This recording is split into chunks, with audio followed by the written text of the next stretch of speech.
Dokumentari boleh memberikan pandangan tentang dunia yang mungkin tidak pernah kita lihat. Tetapi kadang-kadang, satu-satunya cara untuk mendedahkan kebenaran adalah jika subjek tidak tahu kamera ada di situ. Penggambaran secara rahsia dan tersembunyi boleh menjadi berbahaya, tetapi pembikin filem ini mengambil risiko itu. Nombor 10. Pada tahun 2014, media seluruh dunia berkumpul di sebuah bandar kecil yang digelar Riviera Laut Hitam untuk Sukan Olimpik Musim Sejuk. Sukan itu diadakan dalam suasana tegang kerana hanya beberapa bulan sebelum itu, Rusia telah mengumumkan undang-undang anti-gay yang baharu. Ketika protes-protes berlaku di dalam dan di luar negara, orang ramai menunggu untuk melihat tindakan apa yang akan diambil oleh para atlet yang kini menjadi tumpuan. Sebuah dokumentari merakam pengalaman itu. To Russia with Love ialah sebuah dokumentari yang diarahkan oleh Noam Ganek. Ia dihasilkan menggunakan rakaman secara rahsia tanpa kebenaran pihak berkuasa di Sochi. Ganek ingin merakam pengalaman atlet LGBT+ yang bertanding di tamasya itu serta individu lain yang datang ke Sochi sebagai sebahagian daripada media. Ramai yang merasakan tekanan untuk bersuara menentang undang-undang diskriminasi tersebut yang mendedahkan golongan LGBT+ di Rusia kepada tahap serangan homofobik yang lebih tinggi. Mereka mempunyai platform untuk menyampaikan kepada penonton global tentang apa yang sedang berlaku di Rusia. Para aktivis di Rusia menentang boikot terhadap tamasya itu sebahagiannya supaya tokoh-tokoh ini boleh menggunakan platform tersebut. Tetapi ramai atlet takut apa yang akan berlaku jika mereka bersuara. To Russia with Love mengikuti para atlet ini ketika mereka membuat pilihan mereka. Ia diketuai oleh Johnny Weir, bekas peluncur ais Olimpik yang hadir sebagai pengulas di Sukan Sochi. Sebagai seorang lelaki gay secara terbuka, dia juga telah membuat pilihan sama ada untuk bersuara atau tidak. Pada awal dokumentari itu, Weir dilihat di satu acara media di mana dia mengumumkan bahawa dia akan menghadiri Sukan Sochi. Turut hadir ialah para penunjuk perasaan yang memegang sepanduk bertulis, "Kami di Badut Olimpik Rusia." Orang ramai kecewa kerana dia kelihatan tidak menggunakan platformnya. Weir memanggil para penunjuk perasaan itu sebagai orang bodoh yang hanya menyebabkan lebih banyak reaksi balas. Di tamasya itu sendiri, Weir tidak bersuara, tetapi memakai pakaian yang mencolok yang dianggapnya sebagai cara protesnya sendiri. Di pihak satu lagi, dokumentari itu juga berbual dengan aktivis Rusia yang cuba menganjurkan sukan terbuka, iaitu acara sukan mesra LGBT+. Sukan itu mendapat tentangan dengan penutupan tempat acara dan ancaman keganasan. Kadang-kadang keganasan itu melampaui ancaman dan dalam dokumentari itu, salah seorang aktivis diserang kerana kesediaannya untuk terbuka sebagai seorang lelaki gay. Seorang lagi aktivis yang ditampilkan dalam dokumentari itu ialah seorang remaja berumur 17 tahun bernama Vlad. Vlad ialah salah seorang daripada beberapa aktivis gay yang terbuka yang tinggal di Sochi sendiri. Malah, hanya dengan secara terbuka mengaku dirinya kepada rakan sekelas di sekolah pun sudah meletakkan Vlad dalam risiko untuk didakwa kerana mempromosikan homoseksual kepada golongan muda. Sepanjang dokumentari itu, Vlad bertemu dengan Weir dan Billie Jean King. Dia telah dibantu untuk pergi ke Amerika Syarikat di mana dia telah diberikan suaka. To Russia with Love hanyalah salah satu dokumentari yang dikeluarkan selepas pengumuman undang-undang anti-LGBT+ di Rusia. Ada yang lebih grafik dan menunjukkan kengerian yang dihadapi oleh sesetengah orang gay di negara itu. Tetapi, tidak banyak yang mengambil bentuk protes seperti ke Rusia dengan cinta dengan rakaman rahsia dan penekanan untuk bersuara. Nombor 9. Program dokumentari BBC Panorama telah meliputi banyak topik yang mengejutkan dan mengganggu dari seluruh dunia. Pada tahun 2025, selepas berbulan-bulan menjalankan kerja penyamaran dan rakaman rahsia, program tersebut telah menyiarkan sebuah dokumentari selama 1 jam mengenai apa yang berlaku di sebalik pintu tertutup di sebuah lokasi polis di London. Stesen Charing Cross terletak di tengah-tengah London, tidak jauh dari dataran Trafalgar.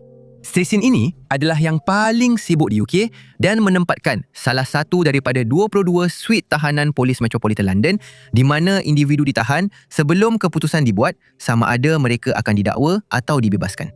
Selama bertahun-tahun, pegawai yang berpangkalan di Charing Cross telah menjadi perhatian pengawas polis.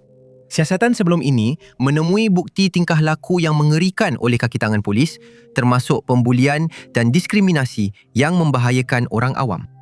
Pada tahun 2022, seorang pembocor maklumat mendedahkan perbualan kumpulan peribadi di mana pegawai polis Met yang sedang berkhidmat bergurau tentang keganasan terhadap wanita dan golongan minoriti.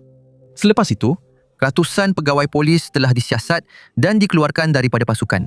Tetapi, dokumentari panorama menunjukkan bahawa masih wujud budaya toksik di belakang tabir. Dokumentari ini mengikuti Rory Bibb ketika beliau menyamar di Charing Cross. Beliau menghabiskan 7 bulan sebagai pegawai tahanan yang dilantik di Charing Cross, satu peranan awam yang melibatkan kerja bersama pegawai polis. Pegawai-pegawai ini sepatutnya memastikan bahawa mereka yang ditahan di lokap tahanan dilayan dengan baik dan dijaga. Dengan menggunakan kamera tersembunyi, dokumentari itu dengan cepat mendedahkan bahawa perkara itu tidak berlaku. Pegawai polis dirakam bermegah dan bergulau tentang keganasan melampau terhadap orang yang telah ditangkap. Satu kisah melibatkan seorang pegawai memijak kaki seorang tahanan yang sedang dikekang. Dia kemudian memberitahu seorang pegawai lain bahawa lelaki yang sedang dikekang itu telah menendangnya dan pegawai kedua itu bergurau tentang memasukkan perkara itu dalam kenyataan saksi. Selepas satu tangkapan, wartawan penyamar itu memberi komen bahawa dia perasan seseorang telah memukul individu yang ditangkap itu. Dia segera ditarik ke tepi ke dalam koridor yang tiada CCTV dan diberi amaran supaya tidak membuat komen di dalam bilik yang akan kelihatan buruk jika ia dimainkan semula dalam siasatan. Salah seorang individu yang paling mengejutkan dan mengganggu dalam dokumentari itu ialah Sarjan Joe McIlvaney. McIlvaney mempunyai hampir 20 tahun pengalaman bekerja di Polis Metropolitan dan beliau adalah orang yang bertanggungjawab di Charing Cross. Beliau memandang remeh dakwaan keganasan rumah tangga oleh seorang wanita hamil dan secara jelas menunjukkan bahawa beliau merestui aktiviti yang berlaku di balai tersebut. Di penghujung dokumentari itu, didedahkan bahawa McIlvaney sedang disiasat kerana komen yang dibuat mengenai seorang lagi wanita yang telah ditahan. Perkara ini hanya disiasat selepas anggota polis pengangkutan melaporkannya kepada pihak berkuasa. Tiada sesiapa dari balai Charing Cross pernah membunyikan loceng amaran. Bahagian penting dalam dokumentari itu ialah tingkah laku ini bukan sahaja berlaku, tetapi usaha yang diambil untuk menyembunyikannya daripada pengetahuan orang ramai. Ramai pegawai bercakap tentang memakai topeng yang mereka terpaksa pakai apabila berada di sekeliling orang yang mereka tidak kenali. Mereka hanya akan mendedahkan pemikiran sebenar mereka di hadapan orang yang mereka anggap selamat. Selepas dokumentari itu dikeluarkan, pejabat bebas untuk tata tertib polis telah menyiasat dakwaan tersebut. Beberapa pegawai didapati bersalah atas salah laku serius dan diharamkan daripada berkhidmat sebagai pegawai polis lagi. Nombor 8. Pada akhir tahun 2015, Al Jazeera mengeluarkan sebuah dokumentari yang menggoncang dunia sukan Amerika. Satu siasatan mengenai doping sukan telah mendedahkan dakwaan bahawa beberapa bintang sukan terbesar di Amerika Syarikat telah mengambil bahan peningkat prestasi. Selepas dokumentari itu, pelbagai siasatan telah dijalankan dan sekurang-kurangnya seorang bintang sukan telah digantung. Sisi gelap, rahsia para atlet yang menggunakan doping sukan telah menggunakan laporan dan rakaman secara rahsia untuk mendokumentasikan pengalaman seorang atlet yang cuba mendapatkan bahan peningkat prestasi. Liam Collins ialah seorang pelari lari berpagar dari Britain yang berusia lewat 30-an pada masa dokumentari itu dirakam. Dia pernah meraih beberapa kejayaan dalam kerjayanya dan pernah disenaraikan sebagai antara yang terbaik di dunia untuk kategori umurnya, tetapi tidak pernah menyertai sukan Olimpik. Ini memberikannya cerita penyamaran yang sempurna untuk laporan Al Jazeera. Collins menyamar mendakwa dirinya sebagai seorang atlet yang terdesak untuk mendapatkan satu peluang terakhir menyertai sukan Olimpik. Dia mempersembahkan dirinya sebagai seseorang yang yakin dengan kebolehannya sendiri tetapi sedang mencari kelebihan berbanding pesaing lain. Dokumentari ini bermula dengan Collins dan pasukan Al Jazeera mencari seorang doktor yang sanggup membekalkan bahan peningkat prestasi kepada atlet tersebut. Mereka tidak lama kemudian menemui doktor-doktor di Amerika Utara yang mendakwa pernah bekerja dengan beberapa bintang sukan terbesar di dunia. Seorang ahli farmasi bernama Charles Sly menjadi salah satu tokoh utama dalam dokumentari tersebut. Collins bertemu dengannya semasa penggambaran secara rahsia. Sly mendakwa dia bekerja di Geyer Anti-Aging Clinic yang didakwa telah membantu ramai atlet mendapatkan bahan yang sepatutnya mereka tidak boleh akses. Pada satu ketika dalam dokumentari itu, Collins dijemput kembali ke apartmen Sly di mana dia dibekalkan dengan satu bahan yang dipanggil Delta 2. Delta 2 ialah sejenis steroid yang disenaraikan secara khusus sebagai bahan terlarang oleh Major League Baseball. Menurut Sly, ramai pemain bola sepak Amerika dan pemain baseball menggunakan bahan tersebut. Semasa penggambaran rahsia bersama Sly dan profesional perubatan lain, nama ramai atlet disebut sebagai contoh individu yang pernah bekerjasama dengan doktor-doktor tersebut. Tiada bukti diberikan untuk menyokong perkara ini. Tetapi jelas ia bertujuan untuk mempengaruhi Collins tentang sejauh mana kejayaan yang boleh dicapai dengan menggunakan bahan-bahan ini dan betapa berjaya dia boleh jadi. Nama paling terkenal yang disebut oleh Sly ialah Peyton Manning. Menurut Sly, semasa di klinik Geyer, dia telah menghantar hormon pertumbuhan manusia kepada isteri Manning. HGH hanya sah untuk diberikan bagi 3 keadaan perubatan tertentu dan tiada satu pun daripadanya akan dirawat di klinik anti penuaan. Implikasinya ialah isteri Manning memberikan bahan-bahan itu kepadanya. Selepas dokumentari itu dikeluarkan, NFL dan MLB menyiasat dakwaan tersebut dan Manning telah dibersihkan daripada sebarang salah laku. Seorang atlet yang telah dikenakan hukuman selepas dokumentari itu ialah Taylor Teagarden. Teagarden adalah salah seorang daripada hanya beberapa atlet yang dirakam secara rahsia dalam dokumentari itu. Dalam rakaman itu, beliau mengaku menggunakan bahan terlarang pada tahun sebelumnya. Beliau mendakwa, beliau mengambilnya selama 2 minggu tetapi berhenti sebelum ujian dijalankan supaya beliau tidak tertangkap. Siasatan terhadap Teagarden menyebabkan beliau digantung selama 80 perlawanan. Dakwaan yang dibuat oleh Sly dan doktor-doktor lain mungkin hanya sekadar bermegah untuk cuba menarik Collins menyertai mereka. Tetapi dokumentari itu menunjukkan betapa mudahnya bagi seseorang yang ingin menggunakan bahan terlarang untuk mendapatkannya. Nombor 7. Pembuat dokumentari Permainan Gading menghabiskan 16 bulan merakam secara rahsia dan bekerjasama dengan kumpulan advokasi untuk mendedahkan kebenaran mengerikan tentang setiap aspek industri gading. Hasilnya telah digambarkan seperti sebuah filem thriller. Tetapi, pertaruhan dalam permainan gading ini adalah sangat nyata. Gading telah lama dikagumi kerana keindahannya dan dianggap sebagai produk mewah di banyak bahagian dunia.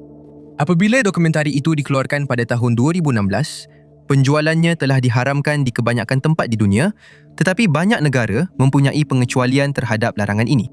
Sebagai contoh, di United Kingdom, gading antik masih dibenarkan untuk dibeli dan dijual.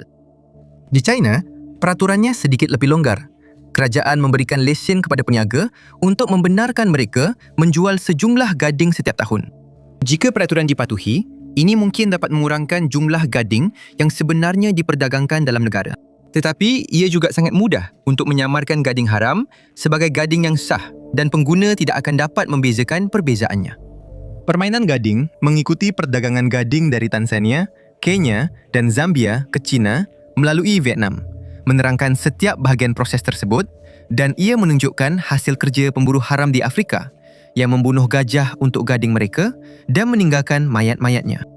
Kaki tangan di fasiliti seperti Big Life Foundation cuba melindungi gajah daripada pemburu haram dan juga daripada penduduk tempatan yang bergelut untuk hidup bersama haiwan liar itu.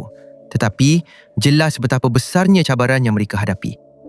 Langkah seterusnya dalam perdagangan ini ditunjukkan dari sudut pandangan Eliseifa Gali, ketua perisikan untuk pasukan khas yang cuba menangkap seorang pemburu haram yang dikenali sebagai Chitani.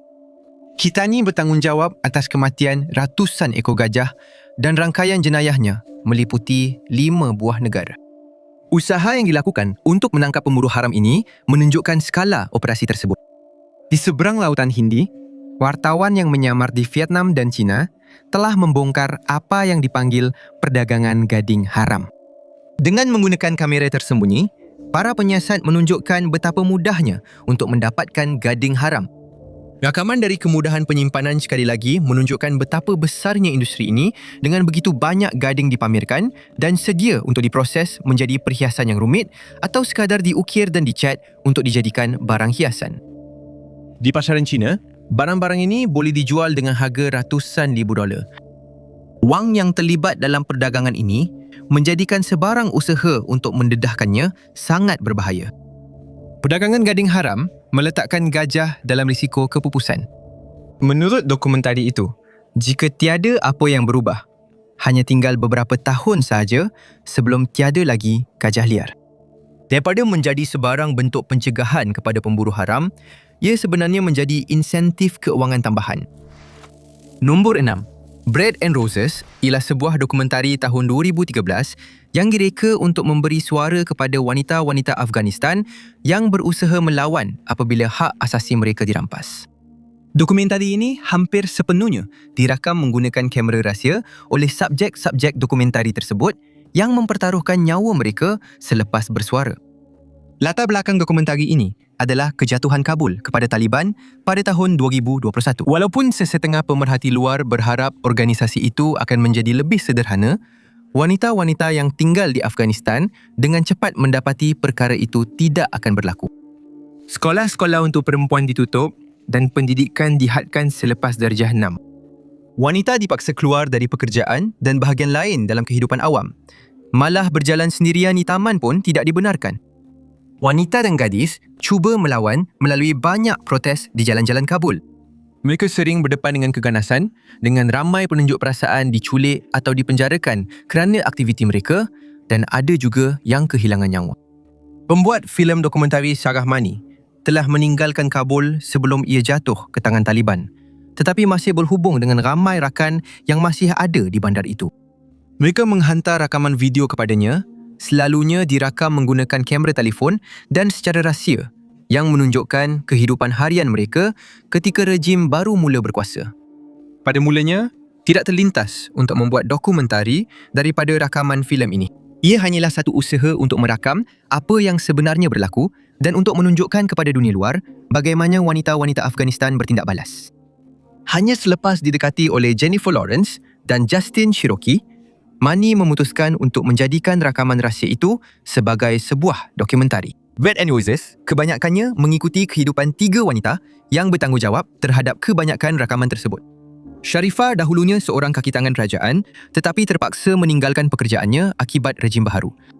Zara sebelum ini seorang doktor gigi dan juga terpaksa berhenti bekerja. Dia menggunakan klinik lamanya sebagai tempat untuk wanita berkumpul dan berorganisasi. Dan wanita ketiga, Tarana, terpaksa hidup dalam buangan kerana aktivismenya dan melarikan diri ke Pakistan. Rakaman itu menunjukkan gabungan aktivisme politik dan kehidupan biasa yang boleh berlaku di mana-mana sahaja di dunia. Kamera telefon rahsia merakam gambar-gambar protes di jalanan di mana wanita-wanita melaungkan tuntutan untuk pekerjaan, roti dan pendidikan, namun mereka hanya disambut dengan meriam air dan gas pemedih mata. Satu lagi adegan memaparkan seorang wanita bertengkar dengan seorang lelaki bersenjata yang mengugut akan mengambil nyawanya jika dia tidak berhenti bercakap. Tetapi pada satu ketika lain, dalam dokumentari itu, kita melihat Zara meraihkan pertunangannya dan kemudian perkahwinannya dengan suaminya. Ia menunjukkan bahawa walaupun keganasan dan peristiwa politik yang melampau sedang berlaku pada masa itu, kehidupan masih diteruskan oleh wanita-wanita ini. Semua rakaman telah disyunting di luar Afghanistan dan penerbit filem itu kemudian perlu membuat satu lagi keputusan. Wanita-wanita yang mempunyai rakaman itu telah mempertaruhkan nyawa mereka untuk merakamkannya dan dalam kebanyakan rakaman, mereka mudah dikenali. Menayangkan dokumentari itu akan meletakkan semua orang yang dipaparkan di dalamnya dalam risiko yang sangat tinggi. Hanya selepas ketiga-tiga wanita itu berjaya melarikan diri dari Afghanistan, barulah ia ditayangkan di peringkat global. Bread and Roses mendapat pujian daripada pengkritik dan kelihatan berjaya mencapai matlamatnya untuk memberi suara kepada wanita-wanita yang dipaparkan. Tetapi masih banyak lagi yang perlu dilakukan untuk membawa perubahan sebenar. Nombor 5. Pada tahun 2019, seorang banduan di Florida telah mengeluarkan apa yang dianggap sebagai dokumentari penjara pertama yang difilemkan sepenuhnya oleh seorang banduan menggunakan telefon bimbit. Rakaman itu begitu mengganggu sehingga hanya segmen-segmen kecil sahaja yang boleh ditonton hari ini. Tetapi walaupun begitu, ia tetap memberikan gambaran mengejutkan tentang bagaimana kehidupan di Martin Correctional Institution. Scott Whitney telah dipenjarakan pada tahun 2012 kerana jenayah yang berkaitan dengan pengedaran bahan terlarang. Dia berdepan hukuman minimum 25 tahun di sebalik tirai besi. Tidak mengambil masa lama untuk dia menyedari bahawa keadaan di penjara tempat dia ditahan langsung tidak seperti yang boleh dibayangkan oleh sesiapa di luar sana. Bermula pada tahun 2015, dia mula mendokumentasikan bagaimana sebenarnya kehidupan di salah satu penjara paling terkenal dengan reputasi buruk di Florida. Dia akan mengumpulkan semua ini dalam sebuah dokumentari yang dipanggil Di Sebalik Kawat Duri. Whitney berjaya mendapatkan telefon bimbit untuk digunakan sebagai kamera. Menurut penyelidikan oleh Miami Herald, telefon bimbit boleh didapati dengan mudah daripada pengawal penjara yang akan menjualnya kepada banduan. Bagaimana sebenarnya Whitney memperoleh telefon bimbit tidak pernah didedahkan, tetapi prosesnya cukup mudah sehingga dia dapat dengan mudah menggantikan telefon yang ditemui dan dirampas sepanjang tahun-tahun penggambaran. Whitney mengambil langkah untuk menyembunyikan kameranya. Dalam satu klip dari dokumentari itu, dia menunjukkan bagaimana dia mengosongkan sebuah salinan Bible untuk menyembunyikan telefonnya di dalamnya. Dia kemudian memotong lubang di tengah huruf O dalam perkataan holy supaya kamera boleh melihat melaluinya. Dia memperagakan sepasang cermin mata besar yang mempunyai kamera terpasang padanya. Tetapi pada masa-masa lain, banduan itu dapat merakam dengan lebih bebas tanpa disedari oleh pengawal. Dalam satu babak, dia sedang merakam secara terbuka pada waktu malam ketika seorang pengawal penjara berjalan melepasi selnya. Pengawal itu memegang lampu suluh tetapi tidak melihat ke dalam bilik Whitney walaupun dia sedang menceritakan apa yang sedang berlaku.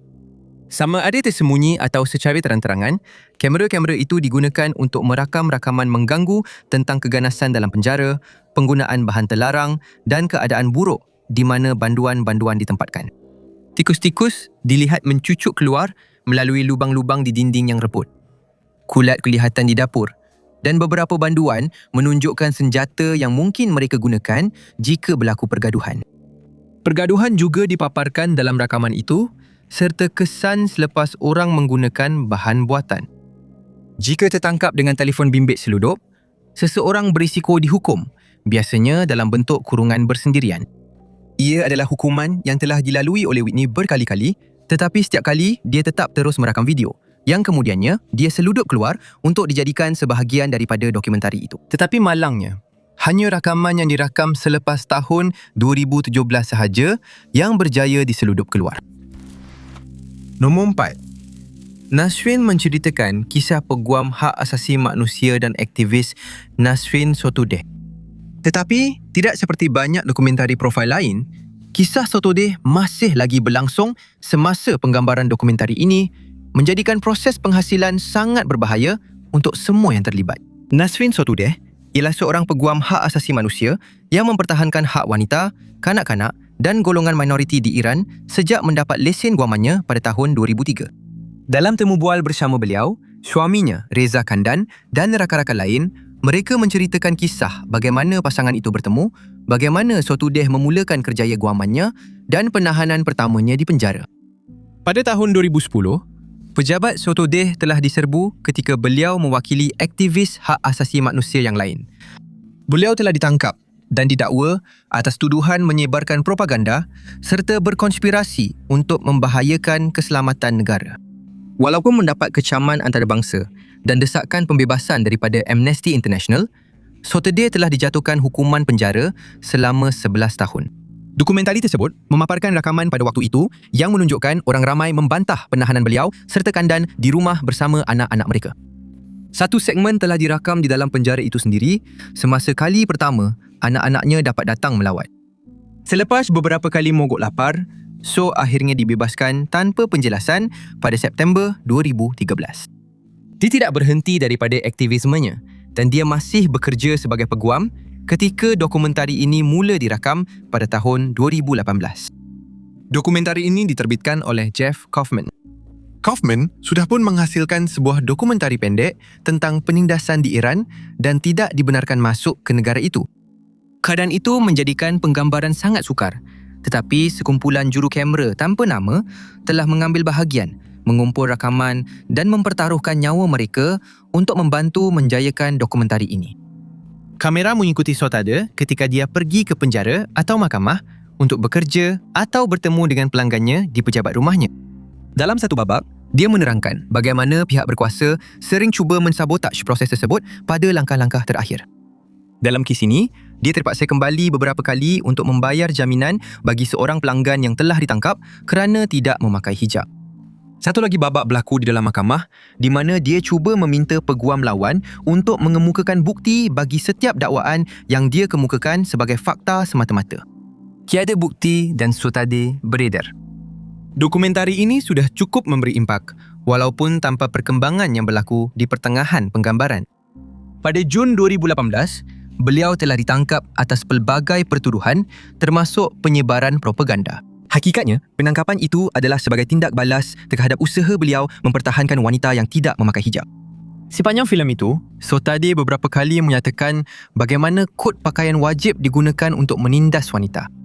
Beliau percaya ia sepatutnya menjadi pilihan peribadi setiap wanita dan dengan memaksa wanita memakai hijab, itu adalah tanda bahawa mereka boleh memaksa wanita melakukan apa sahaja. Penangkapan itu berlaku lewat dalam penghasilan dokumentari tersebut dan pada masa tayangan, tiada cara untuk mengetahui apa hasil daripada penangkapan itu. Dokumentari itu memaparkan panggilan telefon yang menyayat hati antara Sotade dan keluarganya, lengkap dengan mesej automatik yang memberitahu pendengar bahawa panggilan itu datang dari penjara Even. Sotade cuba untuk kekal optimis demi anak-anaknya, tetapi memberitahu suaminya tentang kesakitan yang dialaminya di bahagian dada. Dokumentari itu berakhir dengan berita bahawa Sotade telah dijatuhkan hukuman penjara selama 38 tahun secara keseluruhan. Nombor 3. Escaping Eritrea ialah sebuah dokumentari yang menghantui, yang mendedahkan kebenaran tentang bagaimana kehidupan di sebuah negara yang digelar Korea Utara Afrika. Sebahagian besar rakaman yang dirakam di dalam Eritrea diambil menggunakan kamera rahsia dan rakaman itu kemudian diseludup keluar untuk menunjukkan kepada seluruh dunia apa yang sedang berlaku. Ia dikeluarkan pada tahun 2021 tetapi mengambil masa 5 tahun untuk disiapkan. Sepanjang dokumentari itu, pembuatnya menjelaskan kepada penonton betapa sukarnya filem itu untuk dihasilkan dan mengapa terdapat begitu banyak kelewatan. Pada awal dokumentari itu, penonton diperkenalkan kepada seorang lelaki yang diberi nama Michael. Pembuat dokumentari telah berusaha untuk menyembunyikan identiti Michael selepas dia melarikan diri dari Eritrea dan tinggal di Eropah. Namun, Michael masih bimbang akan dikenali dan orang tersayangnya di Eritrea akan dicederakan. Michael telah dipenjarakan di Eritrea kerana enggan menyertai khidmat ketenteraan wajib. Menurut dokumentari itu, di Eritrea, semua yang berumur 18 tahun akan dihantar ke latihan ketenteraan. Khidmat itu adalah wajib dan tiada tempoh yang ditetapkan. Bermakna, orang ramai mesti berkhidmat selama mana kerajaan tentera mahukan mereka berkhidmat. Ini adalah salah satu sebab mengapa begitu ramai rakyat Eritrea kini menjadi pelarian yang tinggal di negara lain.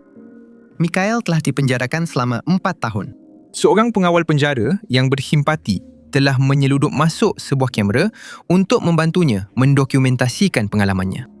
Dia menyembunyikan kamera itu di dalam poket jaketnya dan merahsiakannya daripada semua orang kecuali seorang rakan banduannya. Rakaman yang dirakam menunjukkan seluruh bilik dipenuhi banduan yang berbaring berhimpit-himpit tanpa ruang untuk bergerak. Rakaman Michael sangat mengganggu untuk dilihat, tetapi itu hanyalah sedikit gambaran tentang apa yang berlaku di penjara-penjara ini. Salah seorang yang ditemu ramah dan tidak menyembunyikan identitinya ialah Hannah Petros Solomon. Dia seorang lagi pelarian yang telah melarikan diri dari Eritrea. Dia telah dipenjarakan kerana cuba mengelak daripada perkhidmatan tentera. Dan dalam temu bualnya, dia bercakap lebih lanjut tentang layanan mengerikan yang dialami oleh para banduan dan menggambarkan bagaimana dia mendengar jeritan banduan lain yang sedang diseksa. Kedua-dua ibu bapa Solomon telah dihilangkan oleh rejim itu ketika dia masih kanak-kanak. Ayahnya pernah menjadi Menteri Pertahanan, tetapi dia telah ditangkap selepas bersuara menentang Presiden. Ibunya pula berada di Amerika Syarikat untuk belajar pada waktu itu. Dia terbang pulang, tetapi telah ditangkap sebelum sempat keluar dari lapangan terbang. Pada waktu penggambaran, Solomon langsung tidak tahu di mana ibu bapanya berada. Sepanjang dokumentari ini, jelas betapa sukarnya untuk mendapatkan sebarang rakaman dari Eritrea. Satu-satunya sebab mereka mempunyai rakaman Michael adalah kerana dia sudah pun tinggal di negara lain. Pembuat dokumentari bekerjasama dengan organisasi aktivis di dalam Eritrea untuk cuba berhubung dengan orang yang ingin menceritakan kisah mereka. Tetapi, sesiapa sahaja yang berfikir untuk mengambil bahagian mempertaruhkan nyawa mereka sendiri dan nyawa orang yang mereka sayangi. Akhirnya, satu sumber baru dihubungkan dengan pembuat dokumentari. Dia meminta dipanggil Desta, dan merupakan seorang pengawal di penjara lain di Eritrea. Seperti Michael, dia mahu mendedahkan kebenaran tentang apa yang berlaku di sana. Dia juga menggunakan kamera rahsia untuk merakam di tempat kerjanya. Rakaman itu menunjukkan betapa sesaknya bahagian lelaki di penjara itu, begitu juga dengan bahagian wanita. Dia menerangkan bagaimana ramai wanita di sini ditangkap bersama anak-anak mereka yang membesar di dalam penjara. Nombor 2. Dokumentari Earthlings tahun 2005 menggunakan rakaman tersembunyi dan rakaman yang diperoleh secara rahsia untuk mendedahkan beberapa amalan paling mengerikan yang berlaku dalam pelbagai industri berfokuskan haiwan. Dokumentari ini telah memenangi pelbagai anugerah dan mengubah cara ramai orang melihat hubungan kita dengan haiwan lain di planet ini. Tidak banyak jalan cerita dalam dokumentari ini. Sebaliknya, ia mengambil setiap industri haiwan satu persatu dan menggunakan rakaman kamera tersembunyi untuk menunjukkan apa yang berlaku di sebalik tabir pada hari biasa. Setiap industri diberikan ruang tersendiri dengan naratif yang ringkas tetapi sangat berkesan oleh Jacqueline Phoenix yang menerangkan apa yang sedang berlaku. Dokumentari ini diarahkan oleh Sean Monson dan mengambil masa lebih 3 tahun untuk disiapkan. Pengarah tersebut pada mulanya mula merakam rakaman untuk iklan khidmat masyarakat ringkas mengenai pensterilan dan pengasihan haiwan peliharaan. Rakaman dari tempat perlindungan haiwan di sekitar Los Angeles telah memberi inspirasi kepadanya untuk mengembangkan projek ini. Filem akhir Earthlings bermula dengan industri haiwan peliharaan termasuk kilang anak anjing dan tempat perlindungan penyelamat serta cara ramai haiwan ini menderita dengan menyakitkan di penghujung hayat mereka. Tetapi, industri haiwan peliharaan hanyalah sebahagian kecil daripada industri filem yang lebih luas. Sebahagian besar rakaman tersembunyi yang mengerikan datang dari ladang, sama ada yang menghasilkan makanan untuk manusia maupun pakaian. Amaran di permulaan, dokumentari memberi amaran tentang kandungan ngeri yang akan dipaparkan. Tetapi ramai penonton mendapati diri mereka tidak bersedia untuk apa yang bakal mereka saksikan.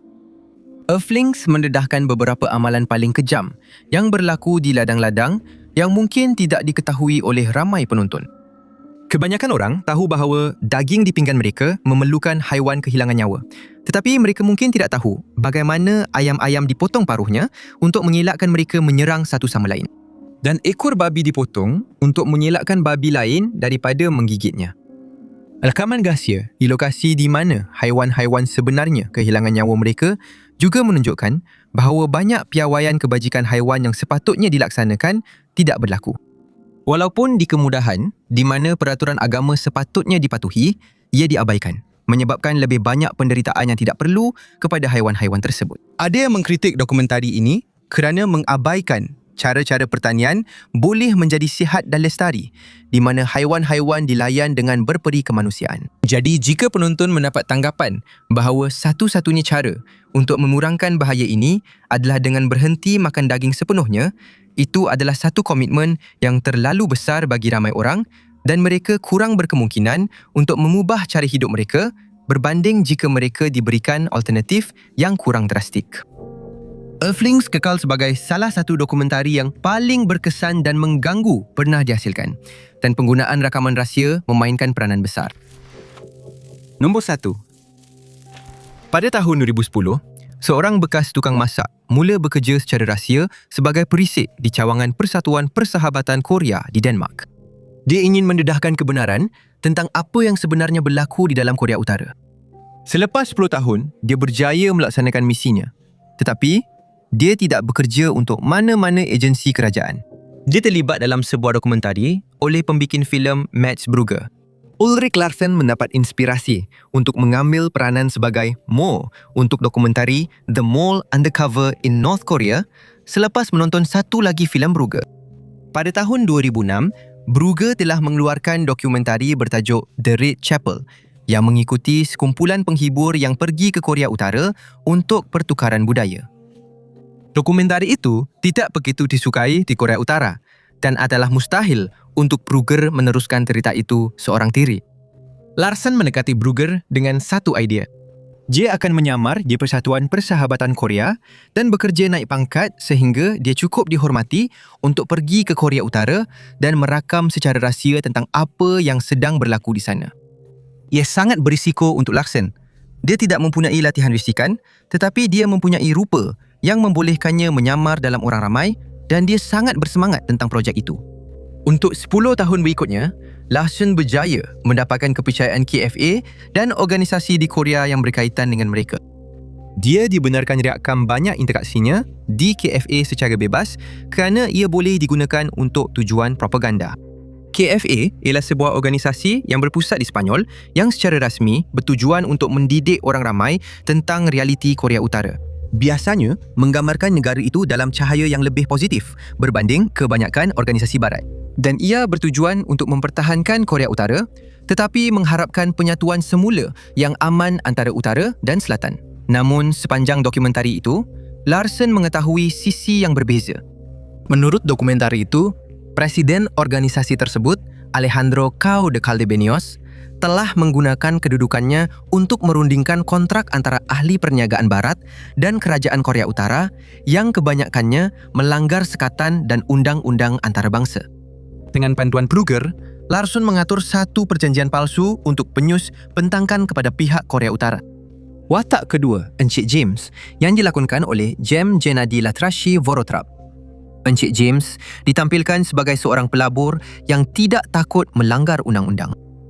Dia mahu melabur dalam sebuah syarikat yang akan menghasilkan bahan terlarang dan senjata di Afrika. Banyak pertemuan antara Encik James dan delegasi Korea Utara dirakam menggunakan kamera rahsia, sama ada dipakai oleh Latrashi Vorotrap dan Larsen atau disembunyikan di dalam bilik tempat pertemuan berlangsung. Sudah tentu berisiko untuk mendapatkan rakaman rahsia ini dari salah satu negara yang paling tertutup di dunia. Pada beberapa bahagian dalam dokumentari ini, Larsen ditunjukkan teknologi baharu yang digunakan untuk mengesan sebarang alat pengintip atau mikrofon yang sedang memancarkan isyarat. Nampaknya tiada siapa yang mengesyaki dia mungkin sengaja membawa apa-apa alat pengintip. Tetapi mereka bimbang dia mungkin secara tidak sengaja telah dipasang alat pengintip sebelum mesyuarat. Walaupun telah ditunjukkan bagaimana teknologi ini berfungsi, tiada satu pun peralatan rakaman rahsia yang dibawa oleh Larsen pernah ditemui. Di penghujung dokumentari, menjadi jelas bahawa kumpulan itu lebih risau tentang kemungkinan mereka akan ditemui. Mereka memutuskan bahawa Encik James hanya akan mengadakan pertemuan di satu bilik sahaja di mana mereka boleh menggunakan mikrofon dan kamera yang tersembunyi di dalam bilik itu untuk membuat rakaman dan bukannya menggunakan peralatan yang dibawa pada badan mereka. Selepas 10 tahun, Kruger dan Larsen memutuskan sudah tiba masanya untuk berterus terang, mendedahkan kebenaran kepada Benyus dan kepada isteri Larsen. Korea Utara telah menolak banyak dakwaan yang dibuat dalam dokumentari tersebut. Mereka yang terlibat dalam urusan jual beli senjata itu mendakwa mereka hanya mahu mengambil wang Encik James dan sebenarnya tidak akan membekalkan apa-apa. Sejauh mana kebenaran dokumentari itu dan sejauh mana agensi perisikan yang sah mengetahui tentangnya, itu masih diperdebatkan. Tetapi, tidak banyak keraguan tentang risiko yang diambil oleh Larsen dan Latrashi Vorotrap untuk merakam rakaman rahsia tersebut. Terima kasih banyak kerana menonton. Jika anda suka video ini, pastikan anda tekan butang suka itu. Juga, jangan lupa untuk melanggan dan klik loceng pemberitahuan itu untuk sentiasa mengikuti semua muat naik kami yang akan datang. Nama saya Top 5 Unknowns dan saya akan jumpa anda semua di video seterusnya.